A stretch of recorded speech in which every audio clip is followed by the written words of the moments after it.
I can tell you that on the professional level, after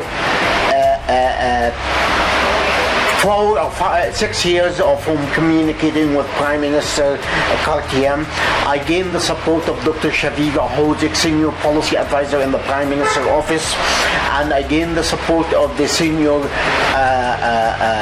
Deputy Ministers of the Department of Foreign Affairs, and I got their moral support.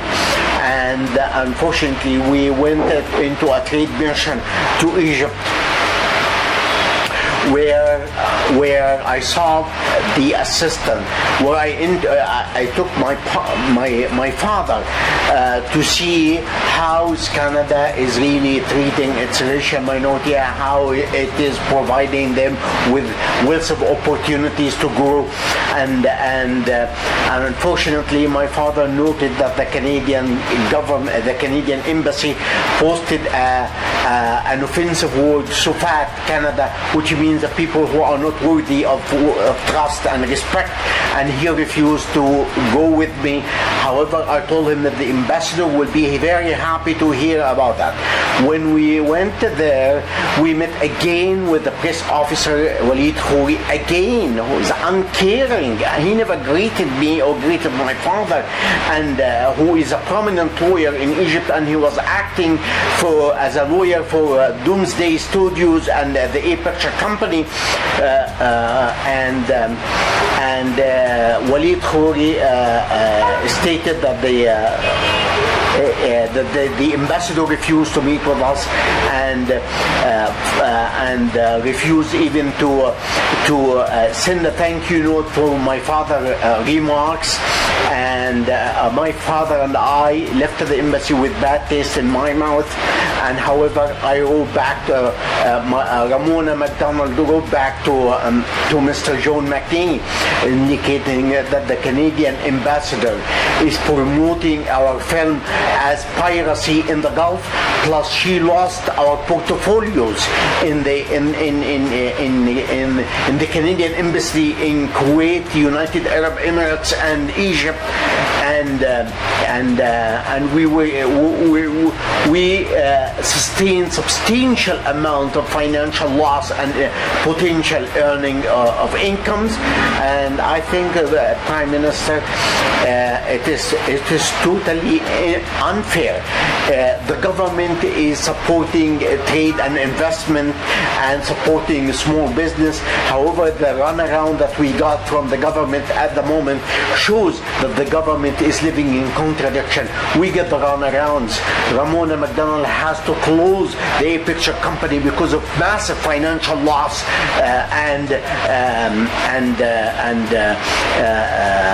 and we lost our potential income in so many ways.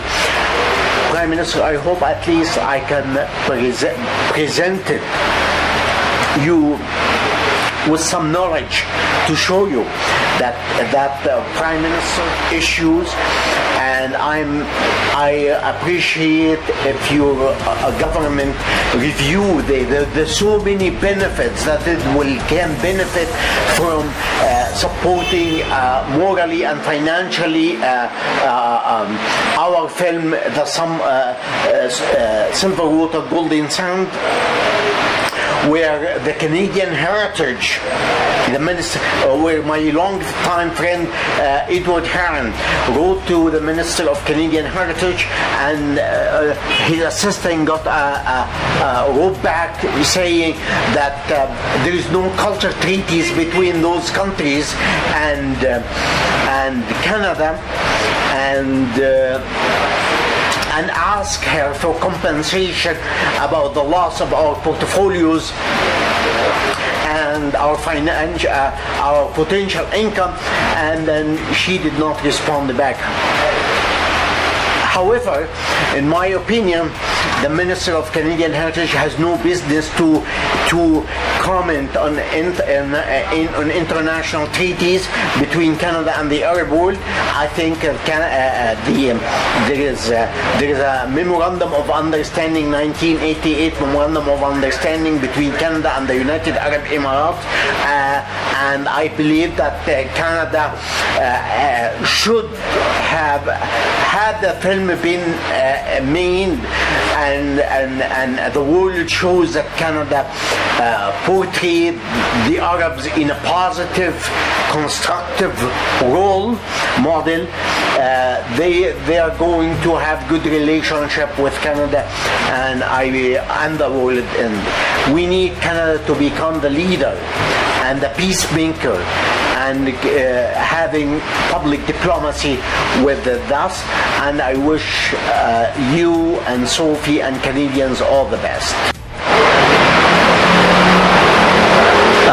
Prime Minister, I would like to mention that we need to change.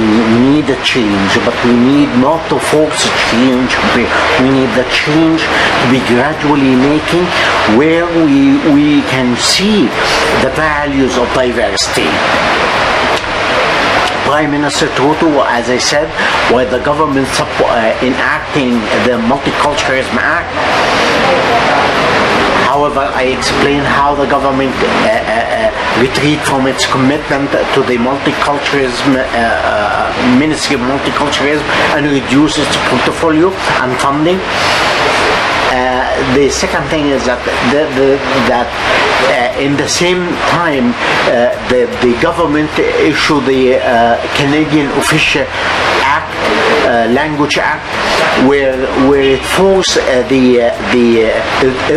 through the Official Language Act on the thought of English-speaking Canadians, and there's lots of English-speaking Canadians lost their jobs because they can't speak, they cannot communicate in both official language. Prime Minister Trudeau, you initiated a new ministry, the Ministry of Middle Class, and you promised to invest in the middle class. However, you promised also that you are going to assist those who live below the poverty level and work very hard to join the middle class.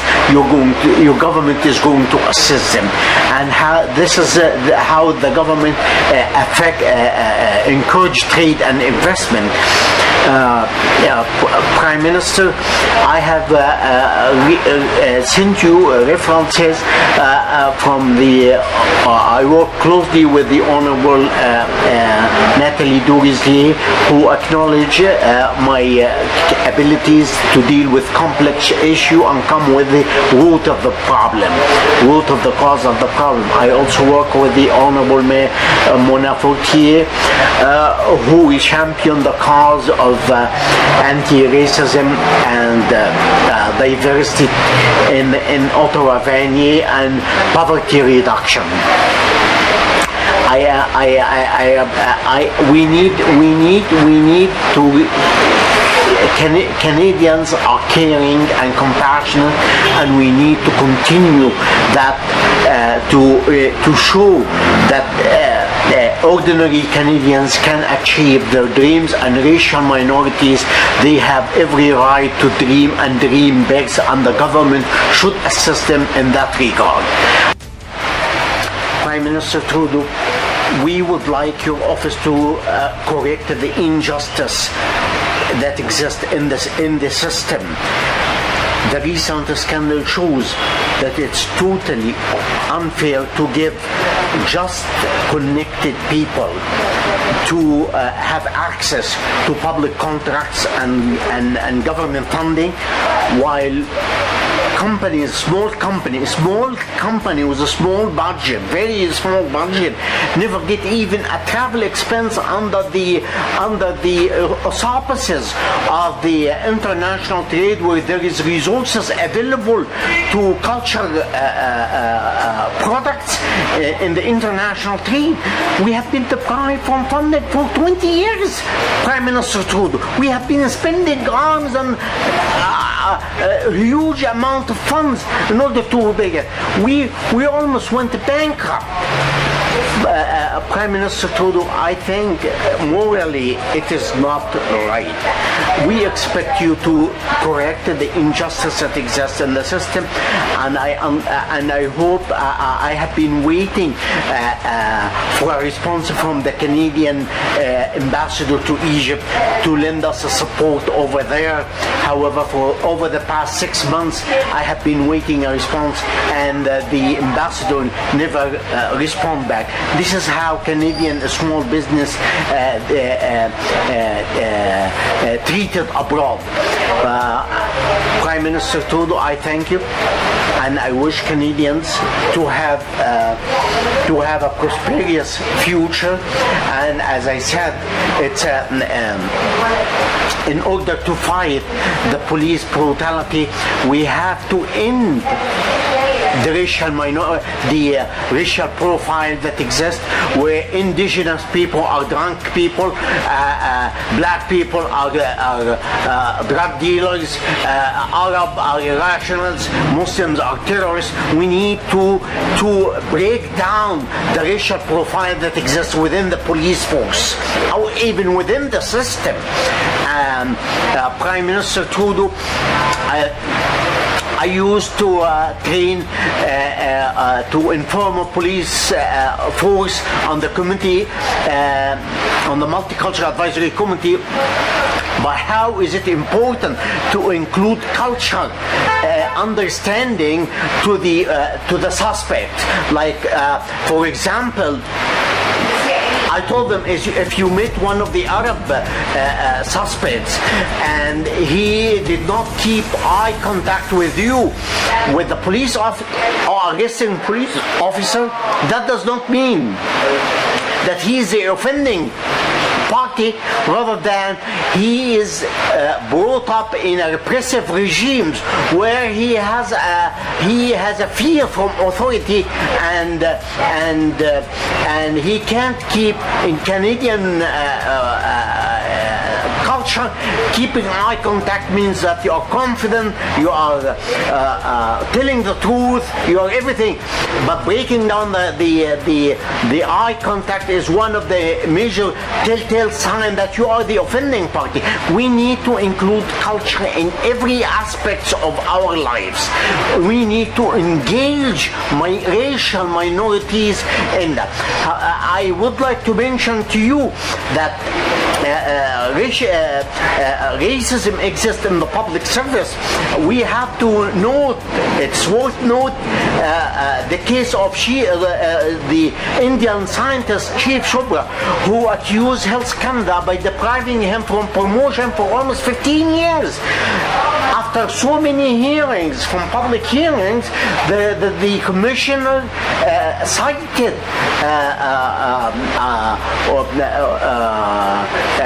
his superior, saying that some culture did not operate in the Canadian way. And I'm asking you, what is the Canadian way? What is the Canadian way? It is our way. It is a diverse culture where we have to include them in the decision-making process. Prime Minister, I hope that this video will convince you that I'm capable Canadian's consultant of culture, and Doomsday Studio is a capable Canadians, and I sent the profile of the company to your office and and the profile of the executive producer Ramona McDonald, and I look forward to the pleasure of hearing from you. I thank you, and I wish you all the success, you and Sophie, all the success in the world and Canada. Bye bye. Thanks. anti-black racism. Racism is real. It's in the United States, but it's also in Canada. And we know people are facing systemic discrimination, unconscious bias, and anti-black racism every single day. We need, as a society, to stand together, stand up against discrimination, be there for each other in respect, but also understand that we have work to do as well in Canada, in our systems that we need to work forward on. And I call on all Canadians, whether it's anti-black racism or anti-Asian racism or racism discrimination of any type, to stand together in solidarity, to be there for each other, and know just how deeply people are being affected by what we see on the news these past few days.